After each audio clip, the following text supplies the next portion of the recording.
एक बहुत ही जिज्ञासु और होशियार बच्चा था।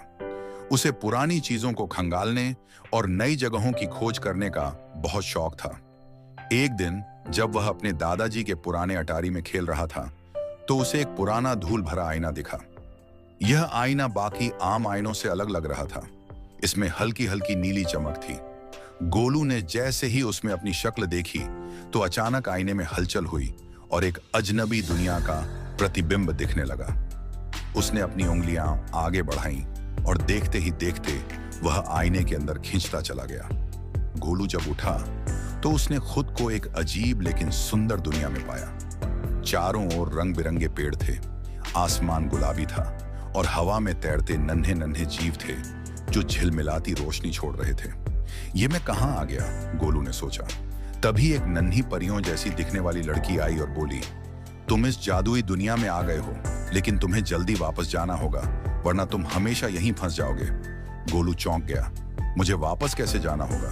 परियों की रानी वहां आई और बोली, वापसी का रास्ता सच्चाई का आईना दिखाएगा, लेकिन वह जंगल के बीच स्थित है। रास्ते में छाया राक्षस तुम्हें रोकने की कोशिश करेगा।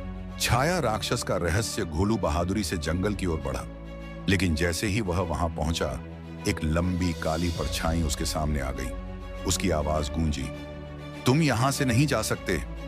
गोलू को समझ नहीं आया कि यह राक्षस क्या चाहता है। तभी उसे ध्यान आया, यह राक्षस उसी आईने का अंधेरा हिस्सा है। गोलू ने हिम्मत जुटाई और बोला, मैं तुमसे नहीं डरता। अगर तुम मुझे रोकोगे तो मैं आईने की सच्चाई को पहचान लूंगा।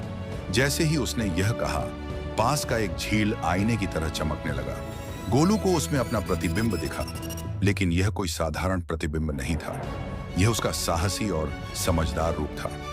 गोलू समझ गया, सच्चाई का आईना वही था। उसने झील को छुआ और एक झिलमिलाती रोशनी में वह वापस अपने घर में था। सबक गोलू समझ गया कि यह सिर्फ एक रोमांच नहीं था, बल्कि एक सीख थी।